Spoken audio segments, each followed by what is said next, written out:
Dear students, நம்ம இந்த alternating currentல இருக்கிற ப்ராப்ளம்ஸ் கொஞ்சம் பார்ப்போம். ப்ராப்ளம்ஸ்குள்ள போலாமா?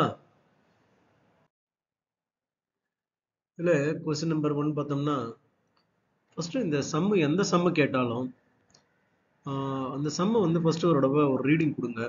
ஒரு தடவைக்கு 2 தடவை ரீடிங் கொடுங்க. A 100 ohm resistor, இங்க பாருங்க. A 100 ohm resistor is connected to a 220 volt 50 Hz AC supply.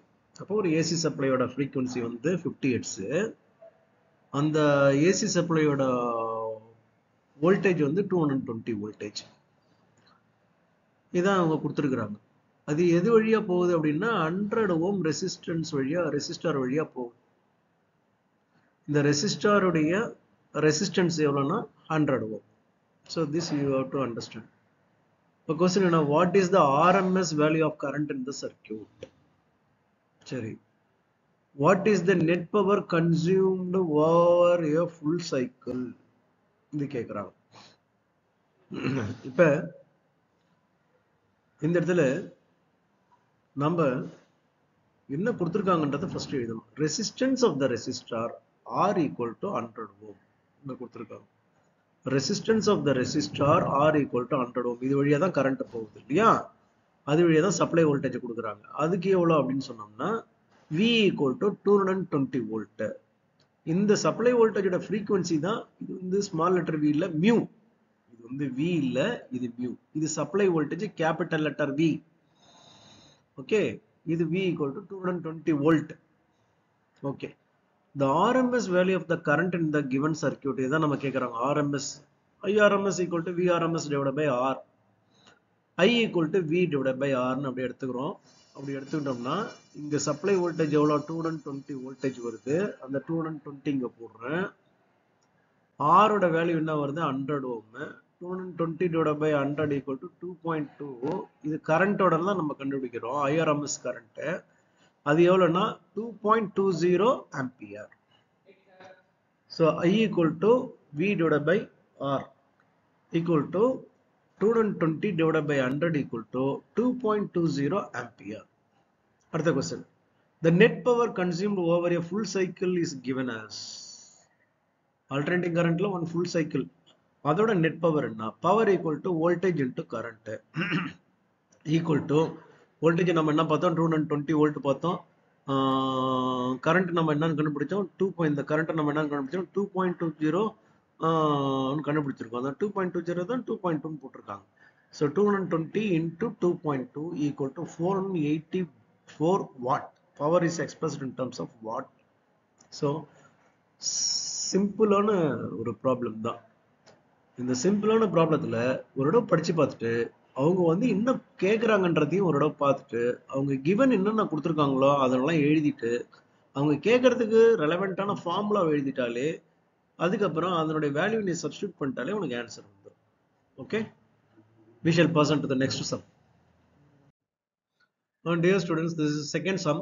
We are going to see the second sum.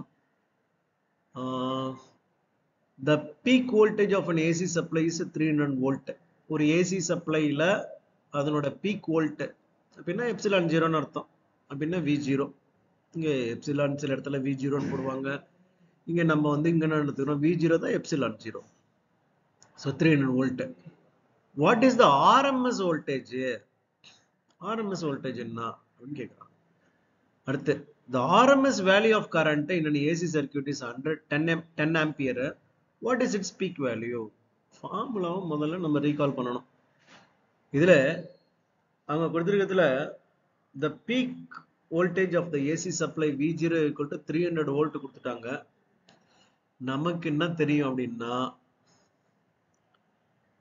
VRMS equal to V0 divided by square root of 2. நீங்க புக்ல என்ன படிச்சிருப்பீங்க அப்படின்னு சொன்னோம்னா epsilon RMS equal to epsilon 0 divided by square root of 2. இது வோல்டேஜுக்கு. அப்படியே கரண்ட்டுக்கு வந்தீங்கன்னா IRMS equal to I0 divided by square root of 2. அப்படிதான் படிச்சிருப்பீங்க. ஒன்றும் இல்லை, இது வோல்டேஜ் தான், எப்சிலான்றதும் வோல்டேஜ் தான். Okay, V equal to V0 divided by square root of 2. This is the peak value of the voltage. So peak value of the voltage, peak voltage of the AC supply என்ன சொல்றாங்க 300 volt சொல்றாங்க. அந்த 300 அப்படியே போட்டுக்கிற 300 divided by square root of 2 equal to 212.1 volt. இப்ப அப்படியே மாத்தி கேக்குறாங்க.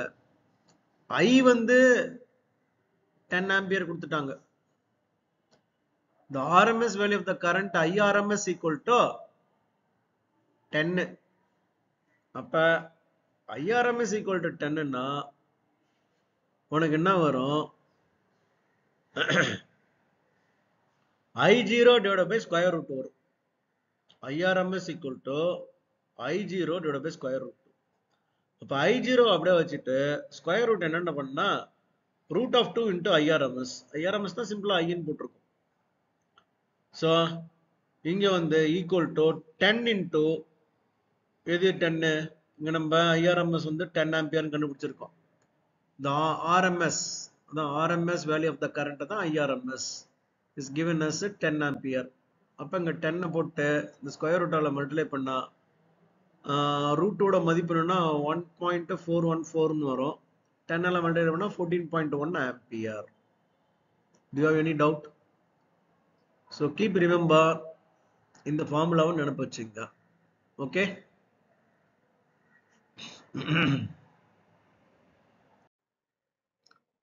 இப்ப நம்ம தேர்ட் சம்முக்கு போலாம். A 44 millihenry, a 44 millihenry inductor எதை ஸ்டோர் பண்ணுது அப்படின்னு சொன்னோம்னா மேக்னெட்டிக் ஃபீல்ட்.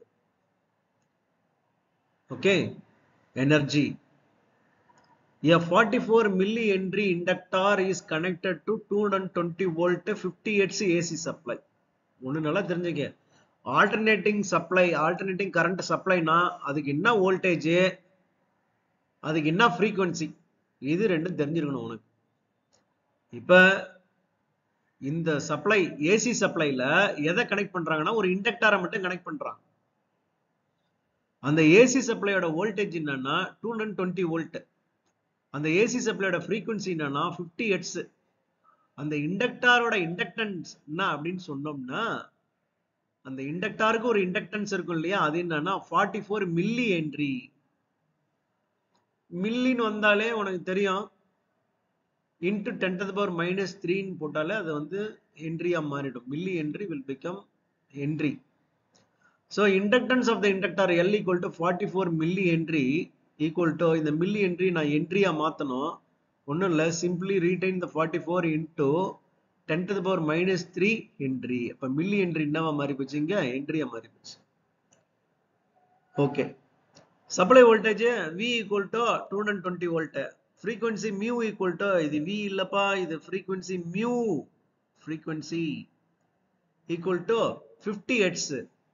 angular frequency என்னன்னு தெரியலையா நமக்கு formula. angular frequency omega equal to 2 pi mu, 2 pi mu. இப்ப இண்டக்டன்ஸ் வரும்போது இண்டக்டன்ஸ் என்னது, இண்டக்டன்ஸ் ஒரு ரெசிஸ்டன்ஸ் கொடுக்கும் இல்லையா, அதை நம்ம ரெசிஸ்டன்ஸ் சொல்ல மாட்டோம், அது என்னன்னு சொல்லுவோம், ரியாக்டன்ஸ் சொல்லுவோம். கெப்பாசிட்டருக்கும் அதான் சொல்லுவோம், ரியாக்டன்ஸ் சொல்லுவோம். இது இண்டக்டரா இருக்கிறதுனால inductive reactance. Inductive reactance is denoted by XL, suffix L. X subscript L, XL is nothing but inductive reactance. Inductive reactance formula என்னப்பா, is equal to omega L. Inductive reactance equal to omega L. Omega ன்றது angular frequency. Angular frequency நம்ம இங்கே பார்த்துட்டோம். omega equal to 2 pi mu. அப்படியே இங்க போட்டு 2 pi போட்டுக்க, mu போட்டுக்க, இந்த L அப்படியே இங்க ரீடைன் பண்ணிக்கிற. So inductive reactance XL equal to 2 pi mu L. 2 pi mu L equal to 2 pi அப்படியே வச்சுக்க. இந்த mu என்னன்னா, mu ஓட வேல்யூ என்னன்னா 50 Hz. இந்த 2 pi அப்படியே வச்சுக்க, இந்த 2 pi அப்படியே இங்க வச்சுக்கிற. இந்த mu ஓட வேல்யூ இங்க 50 போடுற. L ஓட வேல்யூ நீ கண்டுபிடிச்சிட்ட, equal to 44 into 10 to the power minus 3. 44 into 10 to the power minus 3. இதுதான் என்ன பண்ற, இது வந்து இது அப்படியே வச்சுக்கோ, இண்டக்டிவ் ரியாக்டன்ஸ் அப்படியே வச்சுக்கோ. இப்ப RMS value of the current என்ன அப்படின்னு சொன்னோம்னா I equal to V divided by XL.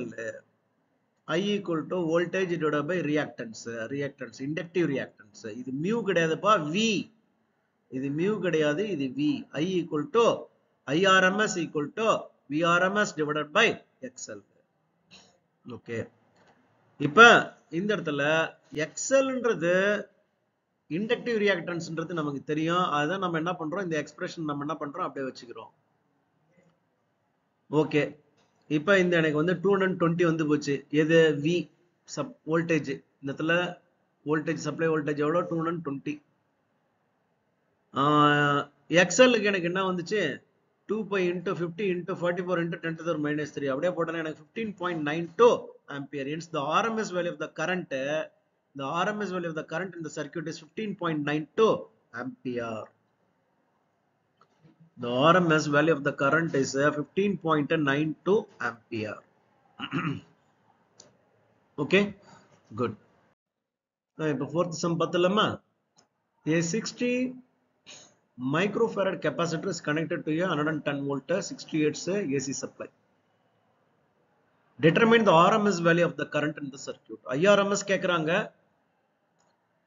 உனக்கு கரண்ட்னாலே வோல்டேஜ் டிவைடட் பை ரெசிஸ்டன்ஸ்ன்ற நினைப்பு வந்துடணும். இங்க என்ன கொடுத்திருக்காங்க, ரெசிஸ்டர் இருந்தா ரெசிஸ்டன்ஸ் நினைப்பு வரணும். இங்க என்ன கொடுத்திருக்காங்க, கெபாசிட்டர் கொடுத்திருக்காங்க. அப்ப ரெசிஸ்டன்ஸ்னு வராது. அப்ப என்ன வரும், கெபாசிட்டன்ஸ் வரும். அது என்ன கெபாசிட்டன்ஸ், அந்த ரியாக்டன்ஸ் வரும். கெபாசிட்டிவ் ரியாக்டன்ஸ் சொல்லணும். அது என்னன்னு சொல்லணும், கெபாசிட்டிவ் ரியாக்டன்ஸ். சரி, இப்ப அவங்க என்ன கேக்குறாங்க, 60 microfarad capacitor is connected to 110 volt 68 AC supply. So AC supply உடைய frequency என்னன்னா 60 hertz, AC supply உடைய potential difference என்னன்னா 110 volt. இந்த AC supply எதுல கனெக்ட் பண்ணிருக்காங்கன்னா கெபாசிட்டர் கனெக்ட் பண்ணிக்கிறாங்க. அந்த கெபாசிட்டரோட கெபாசிட்டன்ஸ் எவ்வளோ, நாட் ரியாக்டன்ஸ், கெபாசிட்டன்ஸ் C. அந்த கெபாசிட்டரோட கெபாசிட்டன்ஸ் எவ்வளவு அப்படின்னா 60 மைக்ரோஃபாரட். இப்ப நாம என்ன பண்றோம், determine the RMS value of the current in the circuit. இந்த சர்க்யூட்ல அப்ப இந்த சர்க்யூட்ல என்ன இருக்குது, it is a capacitive circuit, capacitor மட்டும் தான் இருக்குது. அப்ப கெபாசிட்டன்ஸ் ஆஃப் தி கெபாசிட்டர் அவங்களே கொடுத்திருக்காங்க 60 மைக்ரோஃபாரட். இந்த மைக்ரோஃபாரட் நம்ம வந்து ஃபாரடா மாத்தறோம்னா into 10 to the power minus 6 போட்டுக்கற. C equal to 60 into 10 to the power minus 6 farad. So microfarad becomes farad when it is multiplied by 10 to the power minus 6. Okay.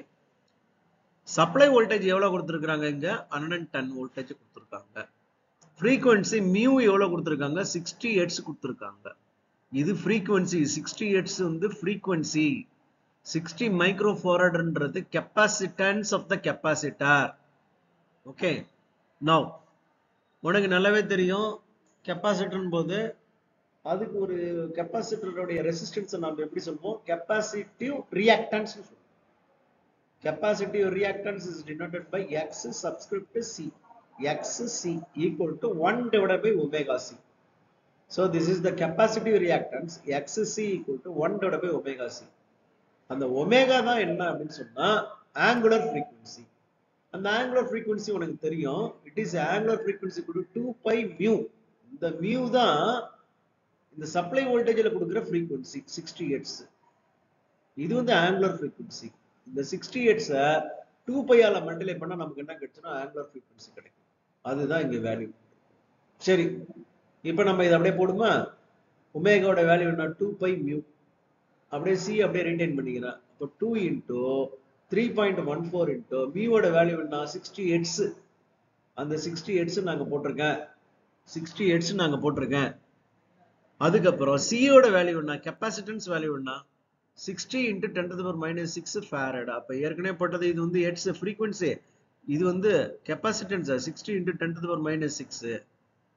அப்ப RMS value of the current is given as என்ன வரும்னா I divided by V, I equal to V divided by XC. இது அப்படியே தூக்கி இங்க கீழே டினாமினேட்டர்ல போணும். denominator of denominator comes to numerator. அப்ப இது மேல வந்துரும். V ஓட வேல்யூ என்னப்பா, இது mu இல்லப்பா, V ன்றது எத்தனை வோல்டேஜ் 110 வோல்டேஜ். 110 இது XC, இந்த XC வந்து 1 by omega c, அதோட வேல்யூ தான் அங்க கண்டுபிடிச்சிருக்கோம். இந்த வேல்யூ தூக்கி இந்த இடத்துல போட்டோம்னா டினாமினேட்டர் ஆஃப் டினாமினேட்டர் என்ன பண்ணோம், நியூமரேட்டரா வந்துரும். அப்ப மேல என்ன வந்துரும், இந்த கீழே 1, இது வந்து 110 divided by 1 divided by இப்படி வர்றது என்ன பண்ணோம், இங்க வந்துரும் 2 into 3.14 into 60 into 10 to the power minus 6 into 60 equal to 2.49 ampere. Now the point is very clear or not? Okay. இந்த சம்மு நம்ம மூணாவது சம்மு நாலாவது சம்மு கொஞ்சம் ரிவைஸ் பண்ணி பாருங்க. இன்னும் எக்ஸசைஸ் 7.3 7.4 இப்போ நம்ம பார்த்த கடைசி சம் வந்து 7.4, அதுக்கு முன்னாடி பார்த்தது 7.3. What is the net power absorbed by each circuit over a complete cycle? Explain. Net power என்னப்பா இருக்கும் அப்படின்னு கேட்கலாம். இப்போ அவங்க இனி இண்டக்டிவ் சர்க்கியூட், அதாவது 7.3ல பார்த்தோம்னா இண்டக்டிவ் பார்த்திருப்போம். அதுல I equal to 15.92 ampere, RMS voltage வந்து 220. Hence the net power absorbed by the absorbed can be obtained by the relation P equal to V cos phi, where phi is the phase difference between voltage and current in inductive circuit. For a pure inductive circuit, the phase difference between alternating voltage and current எப்போதுமே என்ன இருக்கும், 90 டிகிரியா இருக்கும். அப்ப cos 90 என்ன ஆயிடும், உனக்கு 0 ஆயிடும். அப்ப P equal to 0. The net power is 0. In the capacitive circuit, RMS value of the current I equal to 2.49. நம்ம முதல்ல பார்த்தது இண்டக்டிவ் சர்க்யூட், இப்ப பார்க்கறது capacitive circuit. V equal to 110 voltage. Hence the net power absorbed can be written as P equal to VI cos theta தான். அப்ப for pure capacitive circuit, the phase difference between alternating voltage and current is 90 degree. Phi equal to 90 degree. Hence P equal to 0. The net power is 0. So I hope you understood the sum. So revise it. It's very simple. Similar problem எது வந்தாலும் apply பண்ணுங்க. Good.